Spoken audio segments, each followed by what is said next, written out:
راديو إيرنا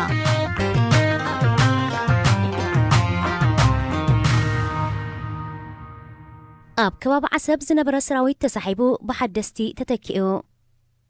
ኣብ ፈረንሳ ንደቂ ኣንስትዮ ዝተላኸፉ ልዕሊ 400 ሰባት ሕጋዊ መቕጻዕቲ ተበይንሎም ፕሬዚደንት ሱዳን ነበር ብምጥፋእ ገንዘብን ምወላ ሽበራን መርመራ ተኻይድሉ ዝኸበረ ሰላምታና ተቐበሉ ኣብ ዝተፈላለየ ኩርናዓት ዓለም ኮይንኩም ንመደባት ሬድዮ ኤርና እትከታተሉ ዝኸበርኩም ሰማዕትና ብዝርዝር ናይ ዝኽሰምዖ ጽናሕኩም ኣርእስታት ዜና ዝፍልም ናይ ሎሚ ሶሉስ 7 ጉንበት 2019 ፈነወ ሬድዮ ኤርና ወትሩ ሶሉስ በወይኑ ስሌማን እናተዳለወ ዝቐርብ መደብ ጨና ኣዳምን ኤርትራን ከባቢኣን ሒዘልኩም ቀሪቡሎ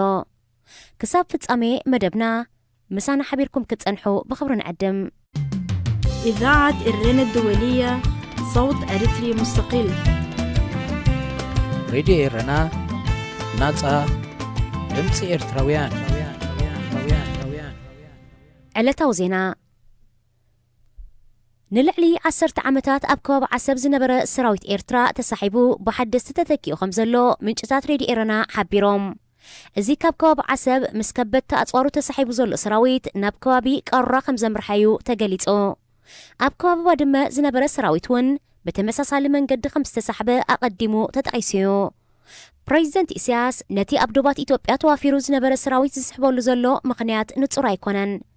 እንተኾነ ኣብ እዋን ጉንበት 24 ኣብ መላእ ኤርትራ ንዝካየድ ግፋን ሓለዋን ይዋፈር ከም ዘሎ ይንገር ኢትዮጵያ ምስ ኤርትራ ኣብ ዘዳውብ ከባቢታት ብፍላይ ኣብቲ ግዝኣት ኤርትራ ዝኾነ ባድመ ዝርከብ ሰራዊታ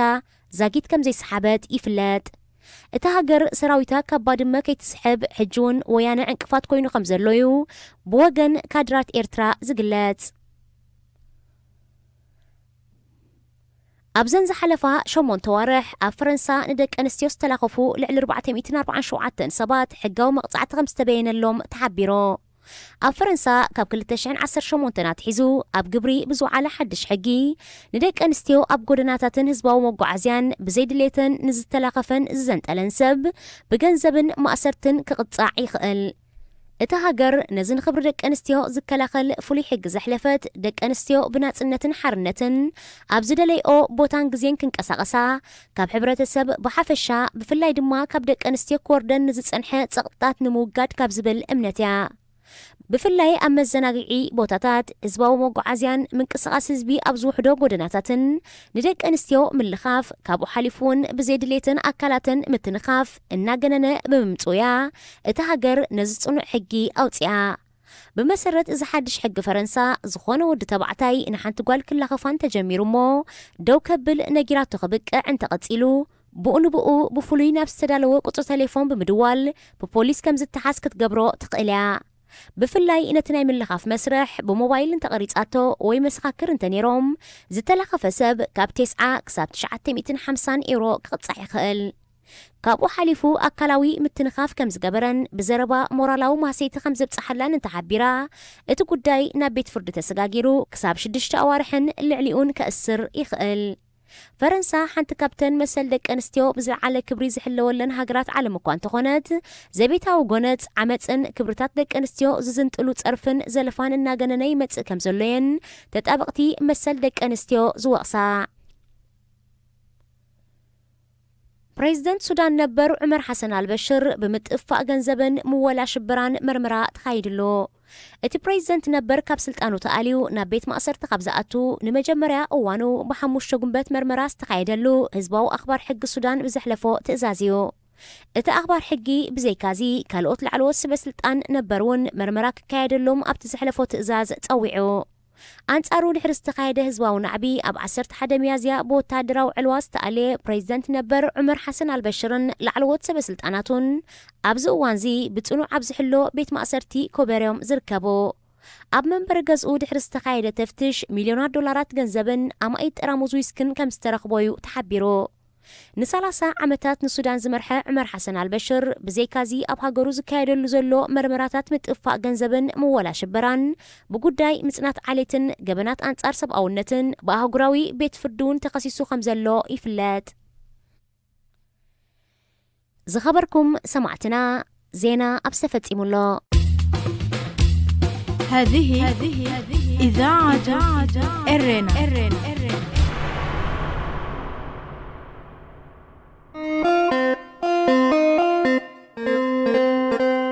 ጨና ኣዳም ኣብ ራድዮ ኤረና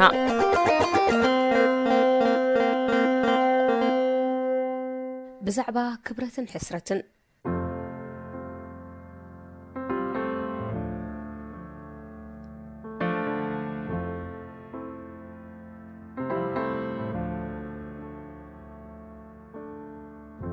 Today's my birthday, 26 years on earth.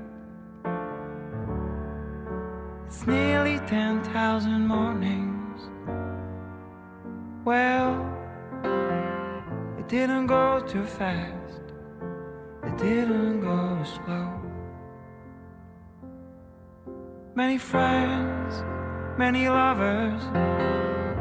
many songs, many bands, many broken plans. Well, I still don't know, where will I be tomorrow? Well, I still don't know, where will I be tomorrow? ኣኽብሮተ ካልኦት ካብ ነፍሲ ኣኽብረት ይብገስ እቲ ነፍሱ ዘይኽብር ንኻልኦት እውን ኣይኽብርን እቲ ንኻልኦት ዘይኽብር ድማ ኣብ መጨረሽትኡ ነፍሲ ይሕስር ምስኻ ምትራኽ ትሕቲ ኽብረት እዩ እዚ እቲ ንርእሳቶም ኣብ ረሳሕ ጭቃ ቋንቋን ሕልናን ተግባርን ወዲቖም ንዓና እውን ናብቲ ዝወደቕዎ ጭቃ ክጐሱና ንዝጽዕሩ ሕሱራት ምስ ተወድኣና እንህቦ መልሲ እዩ ናብ ደረጃኻስ ኣይወድቕን መባል ከዓ ብቑዕ ኣቋም ነፍሰ ምክልኻል እዩ እንተኾነ ንኻልኦት ብዝኾነን ብዘይኮነን ብምንኣስ ነፍሲ ኽብረቶም ክብ ዘበሉ ዝመስሎም ምስልያት ድማ ብዙሓት እዮም ነፍሲ ኽብረት ካብ ስምዒት ዝያዳ ገዛእ ነፍሰይ ኣተሕዛን ኣቀራርባን ኣተኣላልየን እዩ እቲ ሰብ ኮነ ኢሉ ክሕስረና መዝፍትን እንህቦ መልሲ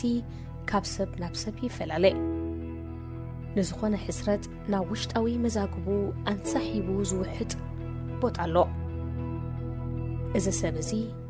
እቲ እናበለ ዝነብርን ንመጨረሽኡ ንነፍሱ ካብ ውሽጡ ዝቐትልን እዩ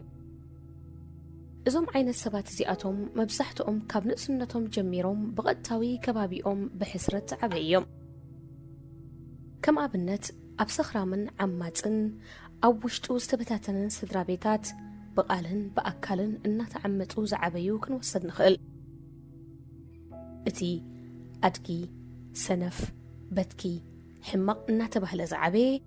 ኣብ ዓቕመ ኣዳማዊ ዕድሚኡ እውን ንዝኾኑ ዝወርድዎ ሕስረታት ቁሒሙ ክነብር ካብ ተመክሮ ህይወት ተማሂሩ እዩ መብዛሕትኦም ብዝተሰርጸሎም ስምዒተ ትሑትነት ነፍሰ ጽቁጣት እዮም እዚ እቲ ሕስረት ንቡር እንክኸውን እዩ እዞም ዓይነት ሰባት እዚኣቶም ምስ ሕስረቶም ተሰማሚዖም ንምንባር ንጠባየ ልሙስነቶም ናብ ኣወንታ ደጊሞም ይገልጽዎም ንኣብነት ብምእዝዝነትን ትዕግስትን ኣወንታዊ ምእዝዝነትን ትዕግስትን ኣለዉ እዮም እንተኾነ ንዝኾነ ሕስረት ምጉሳም ብምእዝዝነትን ትዕግስትን ከነማኻንዮም መፍታን ነፍሰ ምትላል እዩ ኣኽብሮት ትእዛዝን ትዕግስትን ባዕላዊ ኣስተብህሎን ብልሃትን ዝኣመሰሉ ደረታት ኣለውዎ በኣንጻሩ ድማ ብዝነኣሰት ሕስረት ኮይና ብዝተሰማዓቶም ቃልን ተግባርን ሰማይ ዝዘብጡን ዝጓሰጡን ኣለዉ እዚኣቶም እቶም ካብ ንእስነቶም ጀሚሮም ከምኻ ዝኣመሰለ ብልህን ንፉዕን ደፋርን መልክዐኛን የሎን ኣንታ ጐይታ ዓለም እናተባህሎም ዝዓበዩ ካብ ንእስነቶም ኣትሒዙ ኣነነቶም ካብ ዓቐን ንላዕሊ ዝተነፍሐን እያቶም ብዘይካ ንነፍሶም ንዘኽብርዎን ዝፈትውዎን የብሎምን ኣነነቶም ነፍሱ ካብ ምንፋሕ ደዋ ይብልን ኣነነት ሓንሳብ ነፍሱ ክነፍሕ እንተጀሚሩ ክሳብ ነፍሰነት ኩዩ ዝነፍሕ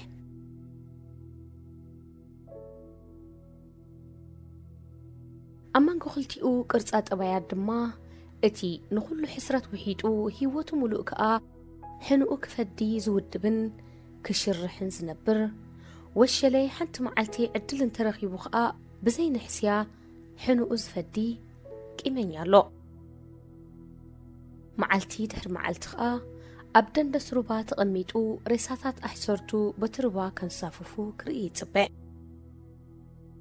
እቲ ዝበዝሐ ካብ ሰብ ግን እቲ ሓደ ርድዓውን እሩምን ኣከባቢ ዓብዩ ንኽብረትን ሕስረትን ብግቡእ ኣለልዩ ኣብ ደረጃ ኣሕሰርቲ ከይወደቐ ብልቡን ኣእምሮኡን ዝምክት ሙእዝን ሰብ እዩ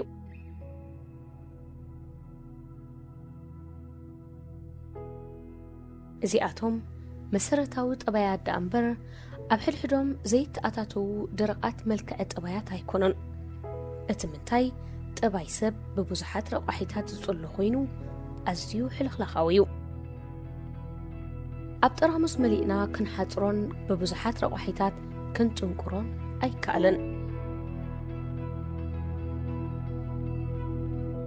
ንኣብነት መብዛሕትኦም መሳርሒ ዲክታቶራት ካብቲ ቀዳማይ ቅርጻ ይመስሉ ንኣብነት ጎንበላት ስታሊን ንባዕሉ እውን ስታሊን ካብ ኩሎም ንዘኽብሮ ይነበሮን ኩላቶም ድማ መቐመጩ ይልሕሱ ንሳቶም እውን ብግዲኦም ክብረቶም ብኡኡ ዝምለስ ግድን እንዳመሰሎም ነቲ ካብ ስታሊን ዝወሓጥዎ ሕስረት ናብ ብትሕቲኦም ዝርከቡ መሳርሕቶም የመሓላልፍዎ ክሳብ ሓንቲ መዓልቲ ስታሊን ዝሓንቆም ድማ ተራ ዕንጭቁሊት ስታሊን ይጻወቱ ከምዚ ኢሉ ከዓ እቲ ሕድሕድካ ምትሕስሳር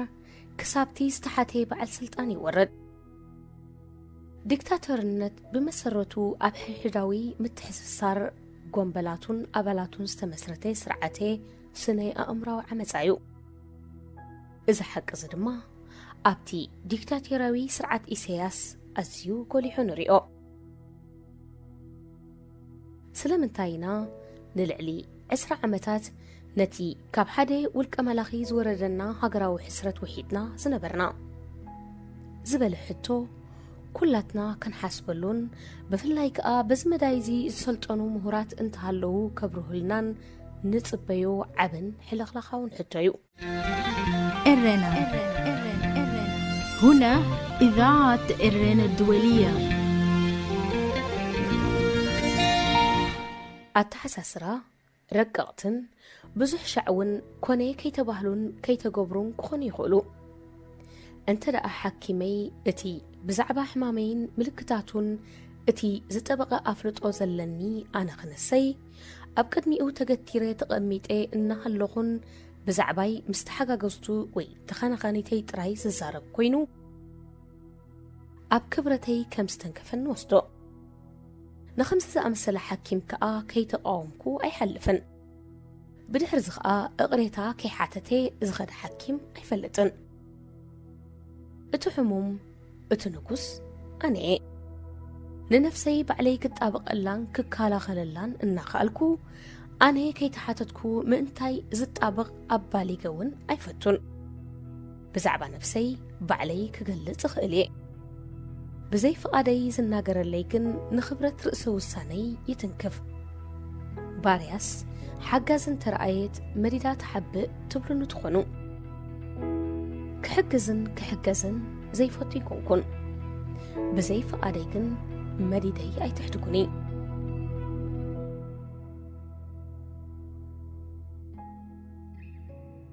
ስለምንታይ እዮም ገለ ሰባት ንኻልኦት ዝሕስሩ እቲ መልሲ ቀሊል እዩ ንኻልኦት ብምሕሳር ነፍሶም ዘኽብሩ ስለ ዝመስሎም እዩ እቲ ዓሻ ኢሉ ዝጻረፍ ኣነ ለባምየ እዩ ዝበለ እቲ ደንቆሮ ኢሉ ዘሕሰረ ከዓ ኣነ ምሁርየ እዩ ዝበለ እቲ ካልኣይ ምኽንያት ከዓ እቲ ወድዒ ሕፍረት ኣሕፊርካ ናብ ምእዙዝ ኣገልጋሊ ንምልዋጥ እዩ ከምዚ ዝኣመሰለ ዓስከር ከዓ ግርምቢጥ እዩ ኣዝዩ እሙን ዓስከር ይኸውን اتسالساي مخنيات كأ ننفسخا أبوتاتي زحسر كايا سبق أميتكا كترئي زي مخاليو بشحن تشعتم إتن سلاسان شومونتن أستريا بنازي جرمن مستتحزت أيهود نصر جاتات فينا بمتري سني كتري تجرم كونه تباهيلو نمحسارهم استقبريو ادخلوا نزز رأي هزبخا كساب زسنتق سحقهم اتن سحقي ننفسو أبوتهم أقميتو انتزري آغن أم بيمسحقن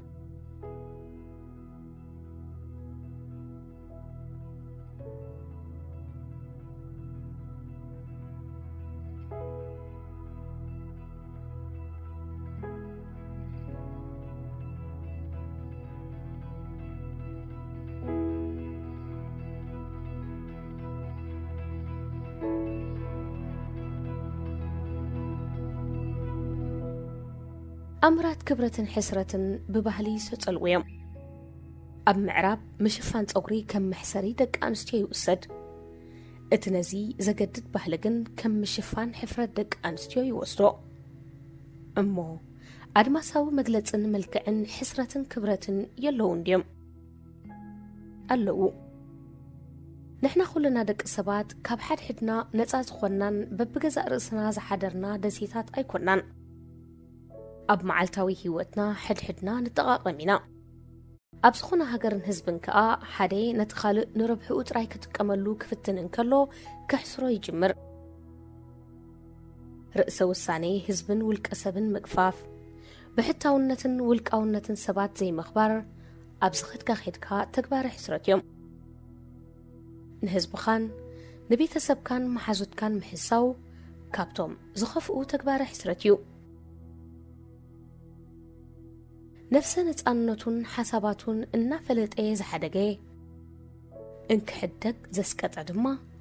نمجرشتو كي حسري أيكون اللون لنفسنا كابد الرع أحفرتي كمينك الأخل فلما لنفسنا تنتينا كنفلتان كنردان كم تزلات تغقا كنقبلان ينبرنا اتي مس نفسو حق انيا زخوني سنزراتات حسرت ايتنكفون قبل لزي تكورا فنجا مدننيانتن وشتاوي رقاتن زامسلو بقعاتات كنا معبلن يهلونا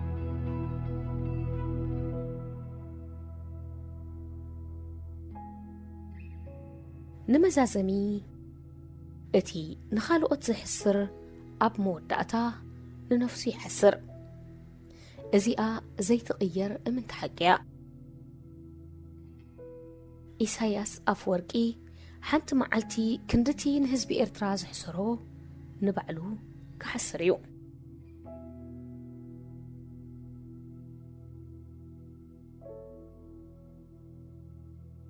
دانيال سمرة تسفاي 4 حملة 13 جرمن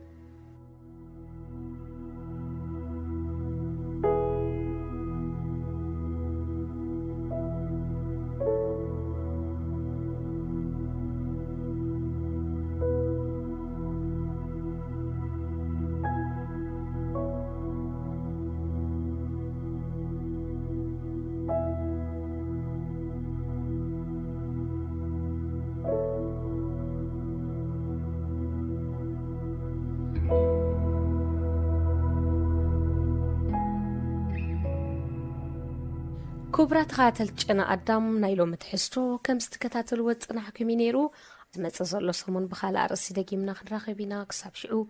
سسناين خلنا تحنك النيو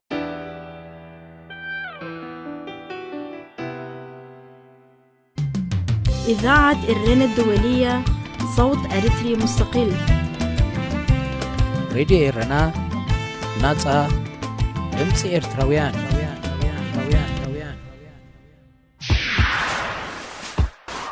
إيرتران كبابيان أما كانت زين عالم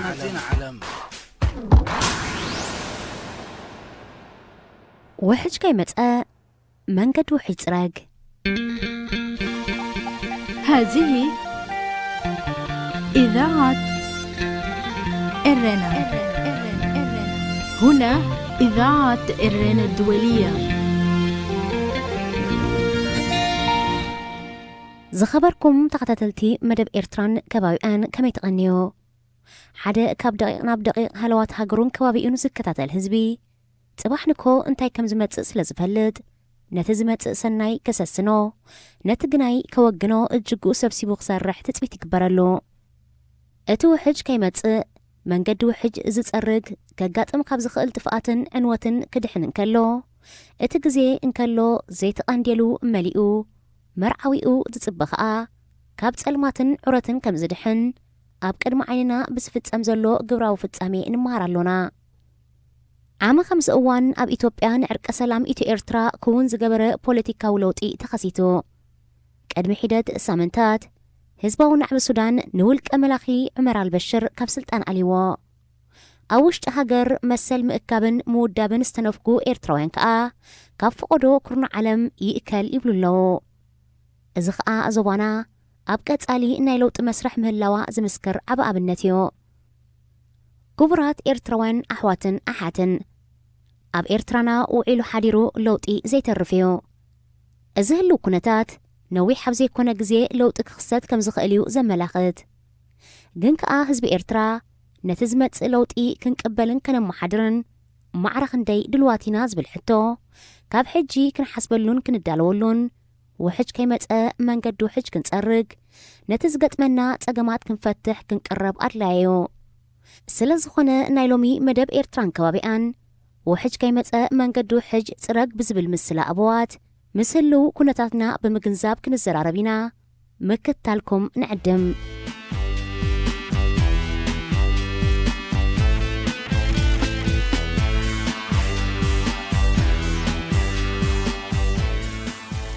መገዲ ዘይተጸርገሉ ውሕጅ ለኻኺሙ ካይ ዝኸይድ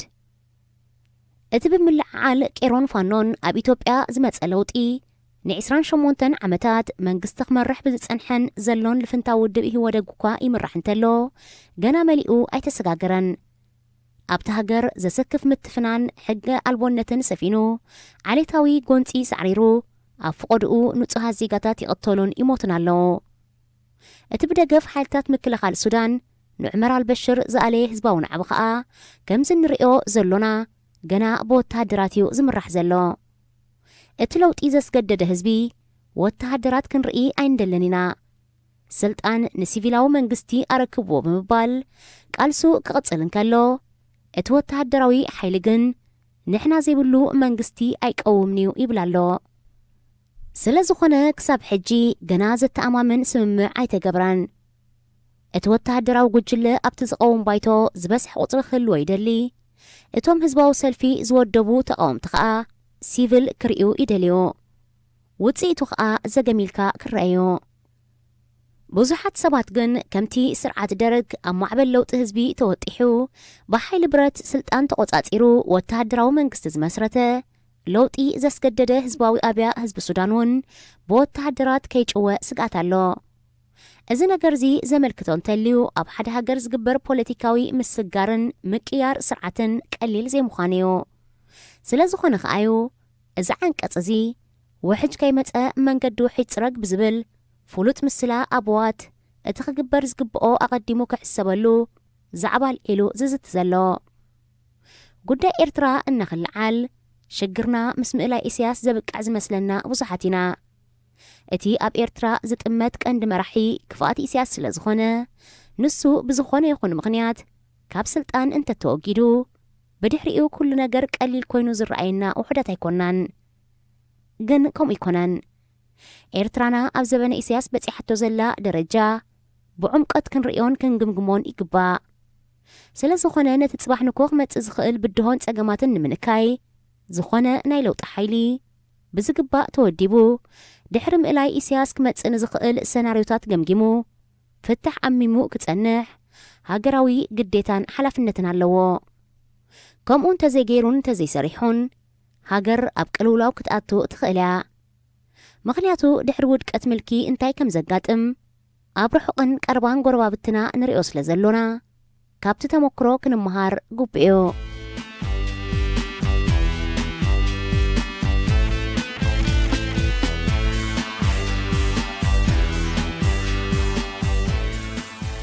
اسكاني إرترانا بعينه حلنانا نسألامو بخلنتنا أب كمي درجة كم اتركب نمزنا إرترا هاجر زبلا فلوت دوباتن أب كل دوباتا زنبر ناتسنت هاجرنو لولاونتون حدنتون أتريرو استقالسن نتسألأتو زسعرن حزب اللوا إرترا أب محبر سب عالم مبل 273 هاجر كوينا بوغ استمزقبت أبايتو حبرات هاجرات فلوت منبرن صندوق وكلنان زلوا هاجريا إذا بقنبت شحنت شعت تيميتن 91 بمسوقتي أشحد دك حزبي جاغانو نتس أزخونت هاجر دحرنا تسنتاون انتخونه لولاونتان دوباتان نمرقات بزتن للزبن كفتح زنبرو نايدوبن إجتان قداي دارقا مسكولن قروابتات واقعا أو أهقراوي كارتا دوباتان لولاونتان الرقاقيت ألا يخون مبر بسانكي ملكاو محدرا اتنات النزر رقاقت حيلي بتقلمت حد مرحن وحدات مسارحتون نتا هاجر كم هاجر زقوموا عنود أبز سكف كونتات وديقوم هلاوم حتى زدليو قداي أيكونن نحد النت هزبي بزملكات ملغت السرعات عد مسلت أنوم نخناوحو نهزبي بزتفلالي تحت هاجراوي سمعيتات كنا أطوز فتنو إسياسكا حد النت هزبي زراريقو أفلياتهم كنبر متان نتنبور من النت حبرة ساب زتفلالي تحت هاجراوي سمعيتات الناس ساورة نهزبي بأوراجان هايمانوتن كخفافلهم يسرحلو سلازخونه أبز أوانزي حد النت هزبي إرترا كم تنات النت هاجر أمرقاتن الأولاونتن أمعك أبن زنبرو درجة خمزيلو بزح أبنتات كقرب إيخاليو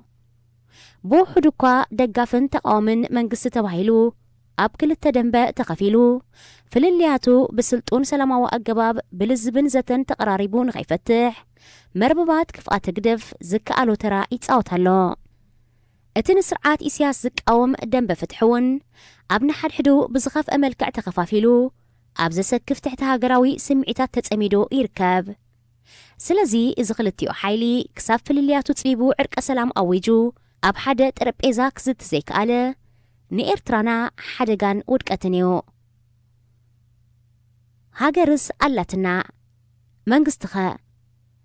نسالاسا عمتات تقاليسو أب قنبت شحنت شعات تيميتن 91 ندرق سعيرو بعوز آتوه زباو قنبار حقاوي اللبس لبيسو نإرترا بقزياونت كم محادرة جميرو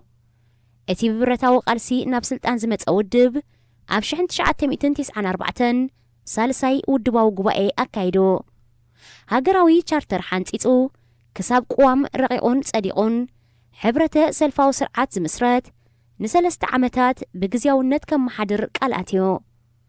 اتي أب قال سحرنت بقلن تنقو زدقفون زحبحبون هزبخاء ناتيو منقستيو سلزبالة بإمنت تقبلوه حتون أحتتن نمتاقي إنا معدوة نخلوتي أم مسرح زقات موزنبرة بلشو محدرات تصاويرو كسابتا نموائلو زحلمان زتقال سلان هزباوي الديمقراسياوي تفتحاويت إرترا تتخيلا زرقي تتأميمو انتقونا أبشحن 997 هاجراو قوام متصدقة بريزيدنت إسياس بمسمس مسحاب دوبات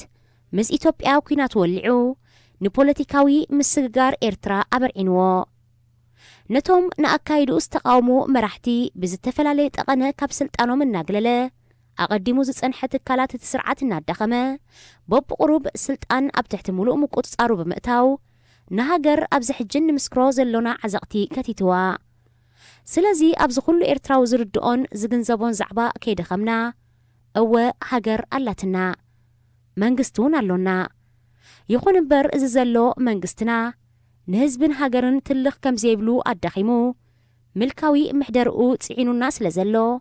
منقستنا ملكاو منقستنبر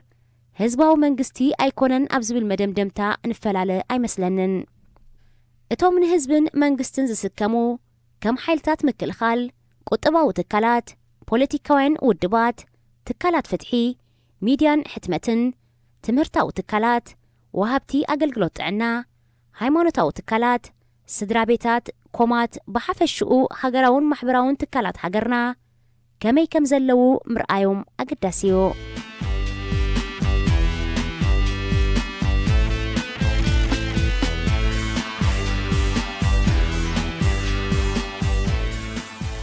ፖለቲካውያን ትካላት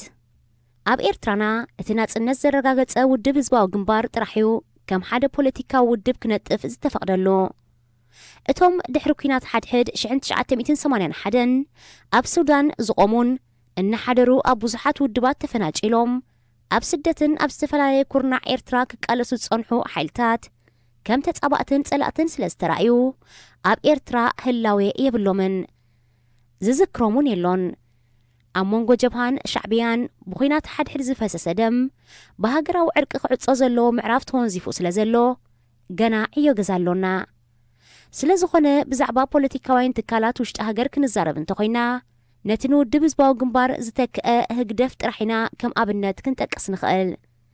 ንሱ እውን እንታይ ሃለዋት ከም ዘለዎ ምድህሳሱ ኣገዳሲ እዩ ህግደፍ ከም መቐጸልታቲ ናጽነት ዘረጋገጾ ውድብ ህዝባዊ ግንባር ስለ ዝተረኣየ ሽሙ ከም ዘመልክቶ ንዕላማታት እቲ ሰማዕታት ኤርትራ ዝወደቑሉን ህዝቢ ኤርትራ ዝተቃለሰሉን መትከላት ከተግብሪ ተባሂሉ ብዙሕ ትጽቢታት እኳ እንተተገብረሉ መሳርሒ እቲ ምልኪ ዘንገሰ ፕሬዚደንት ኢሳያስ ኮይኑ ንደለይቲ ለውጥን ፍትሕን ኣብ ምህዳንን ምድቃቕን ካብ ዝጽመድ ነዊሕ ገይሩ እዩ ይኹን እምበር ንሱ ንባዕሉ እውን ብምልካዊ ምሕደራ መራሒኡ ተደኺሙ ፈጸምቲ ሽማግልኡ ገሊኦም ብሞት ተፈልዮም ገሊኦም ሸምጊሎም ኣብቂዖም ገሊኦም ኣዲሞም ተኣሲሮም ገሊኦም ካብ ስልጣን ተገሊሎም ደስኪሎም በብሓደ ተዳቂቖም እዮም ኣብዚ እዋን እዚ ካብቶም 5 ላዕለዎት መራሕቲ ተሰልፊ ሓደ ሰብ ጥራሕዩ የማናይ ኢድ ውልቀ መላኽ ኮይኑ ጽድቅን ክፍኣትን ኣብ ምእላም ተጸሚዱ ዝርከብ ዘሎ ኣብዚ እዋን እዚ ከዓ ኣብ ግዳም ተረከብቲ ሕድርን ዝበሎም ኣብ ግዳም ዝተወልዱን ዝዓበዩን መንእስያት ስደት YPFDJ ዝብል ስም ኣጠሚቑ ይስለጦ ኣይስለጦ ካልእ ነገር ኮይኑ ኣብ እዋን ለውጢ ሃገር ንኽመርሑ የዳልዎም ምህላው ይዝረብ ስለዚ ብግብሪ ህግደፍ ከም ውድብን ሰልፍን የሎን ድሕሪ 2001 ብደረጃ መሪሕነት ፈጻሚ ኣካል ተኣኪቡ ኣይፈልጥን እዩ ስለዚ ኣብ ኤርትራና ዘሎ ስርዓት ክሳብ ዝተወሰነ ደረጃ ብሓደ ሰልፊ ዝምራሕ መንግስቲ ክበሃል ጸኒሑ ሕጂ ግን ብሓደ ውልቀ ሰብ ዝምራሕ መንግስቲ ምዃኑ መወዳእታ ብዘይብሉ ዝርዝራት ክረጋገጽ ክኢሉሎ ሓይልታት ምክልኻልከ እቲ ናጽነት ዘረጋገጸ ህዝባዊ ሰራዊት ገና እቱ ምስ በለ በዳህቲ ሕቶታት ስለ ዘቕረበ እዚ ሓይሊ እዚ እንተዘይተበቲኑ ኣይደቅሰናን እዩ ተባሂሉ ነቲ ኣብ ቴስዓታት ዝተሰለፈ ኣብ ሓይልታት ምክልኻል ክቕጽል ዝነበሮ ውዑይ ዕድመ ብምስምስ ኣድማ 20 ጉንበት ተጣይሱ ተባሪሩ እቲ ዝተረፈ ብመውጋእትን ድኻምን ዝላደየ ገዲም ከዓ ምስ ዋርሳይ ኣሕዋቱ ኣብ ኩናት ዶባት ተጋዲሉ ብብልሹ ምሕደራ ተማሪሩ ብዘይብቑዕ ደሞዝን ዕጥቅን ሞራሉ ተተንኪፉ እዩ ሓይልታት ምክልኻል ኣብ ጥሪ 2013 ታንክታቱ ምሪሑ ንሚኒስትሪ ዜና ተቆጻጺሩ ዘይዕውት ፈተነ ስምዑና ድሕሪ ምክያዱ ኣብ ትሕቲ ረቂቕ ስለያን ቁጽጽርን እዩ ዘሎ እዚ ሓይሊ እዚ ክገብር ይኽእል ኢሉ ዝጽበእ ብዙሕ እዩ ብረቂቕ መረባት ስለያ ንሓድሕዱ ስለ ዝተሓላሎ ድሕሪ ደጊም ክገብር ኣይክእልን እዩ ዝብሉውን ውሑዳት ኣይኮኑን ይኹን እምበር ዓቕሙን ሓይሉን ብዘይገድስ እቲ ሓደ ውድብ ሓይሊ ሓይልታት ምክልኻል እዩ ቁጠባዊ ትካላትከ ኢሳያስ ንኹሉ ብሕታዊ ክፋል ቁጠባ ሃገር ብፍላጥ ስለ ዘዕነዎ ኣብ ኤርትራና ቁጠባ ዝበሃል የሎን ትካላት ፍትሕቲ ሃገር እንተኾነውን ኢሳያስ ብልሽውና ንምቁጻር ብዝብል ምስምስ ምንም ናይ ሕጊ ትምህርቲ ብዘይብሎም መኮንናት ሰራዊት ዝካየድ ፍሉይ ቤት ፍርዲ ዝተሰመየ ባዕሉ ዝቆጻጸሮን ከም ድላዩ ዝዝውሮን ንትካላት ፍትሒ ዘዳኽም ቤት ፍርዲ ምስ መስረተ ኣብ ኤርትራ ነገር ፍርዲ ኣብቂዕዮ ንሚድያን ሕትመትን ብዝምልከት ናይ ብሕቲ ጋዜጣታት ብ18 መስከረም 2001 ብኣዋጅ ምስ ተዓጽዋ ክሳብ ሕጂ ኣጀመራን ስለዚ ኣብ ኤርትራ ዘሎ ሚድያ ነቲ ስርዓት ጥራሕ ዘገልግል ናይ ፕሮፓጋንዳ ሚድያ እዩ ንሱ እውን ብዓቕሚ ሰቡን መሳርሒታቱን ካብ ግዜ ናብ ግዜ ዘንቆልቁል ዘሎ ሚድያ እዩ ንትምህርትን ኣገልግሎት ጥዕናን ብዝምልከት ክትዛረበሉ እውን ዘሰክፍ እዩ እቲ ሓንቲ ዝርከባ ዩኒቨርሲቲ ሃገር ተዓጽያ ብሰራዊት ዝመሓደራ ንስም ጥራሕ ዝተመስረታ ኮሌጃት ከዓ ቀንዲ መቆጻጸሪ ስለያት ስርዓትን ሆስፒታላትን ክሊኒካትን ኤርትራ ስምን መንደቕን ጥራሕን ሒዘን ተሪፈን ሓካይም ኤርትራ ብሰንኪ ሕፅረት መሳርሒታት መድሃኒትን ስልጠናን ፈውስ ዓሻን ኣብዚ ዓይነቱ እያታውፍዎ ሳይሞሪዶም ዜጋታት ከዓ ብቐሊሉ ክፍወስን ብምክልኻል ክውገድን ብዝኽእል ዓይነት ሕማማት ኣደዳ ሞትን ስቅያትን ይኾኑ ኣለዉ ሃይማኖታዊ ትካላት ብመንግስቲ ይዝወር ትካላት ጸጥታ እቲ ስርዓት ዝቆጻጸርዎ ሃይማኖታዊ ትካል ከዓ ናጻ ኮይኑ ምእመናኑ ከገልግል ኣይክእልን እዩ ንጳጳስን ኣመንትን ብዘይ ዝኾነ ይኹን ወግዓዊ ክስን ስሩዕ ፍርድን ንልዕሊ 10 ዓመታት ዝኣስር ስርዓት እዩ ዘሎና እታ መሰረታዊት ባእታ ሓደ ሕብረተሰብ ዝኾነት ስድራ ቤት ኤርትራ ብፍላጥ ተበቲና ደቃ ንስደት ነፊጾም ኣብ ፈቐድኡ ሃገራት ተዘሪማ ኣለዉ ብሓፂሩ ምስሊ ኤርትራና እዚ ዝተገልጸ እዩ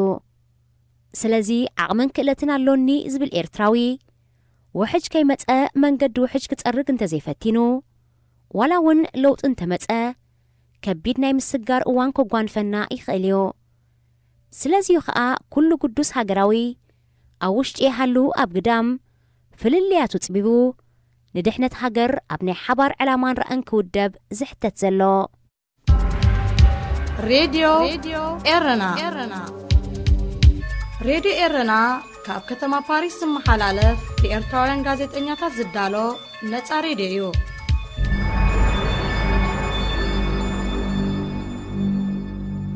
ዝኸበርኩም ሰማዕትና ናይ ሎሚ ሓፈሻዊ መደባትና ንምዝዛም ዳግማይ ዜና እንሆ ንልዕሊ 10 ዓመታት ኣብ ከባቢ ዓሰብ ዝነበረ ሰራዊት ኤርትራ ተሳሒቡ ብሓደስቲ ተተኪኡ ከም ዘሎ ምንጭታት ሬድዮ ኤረና ሓቢሮም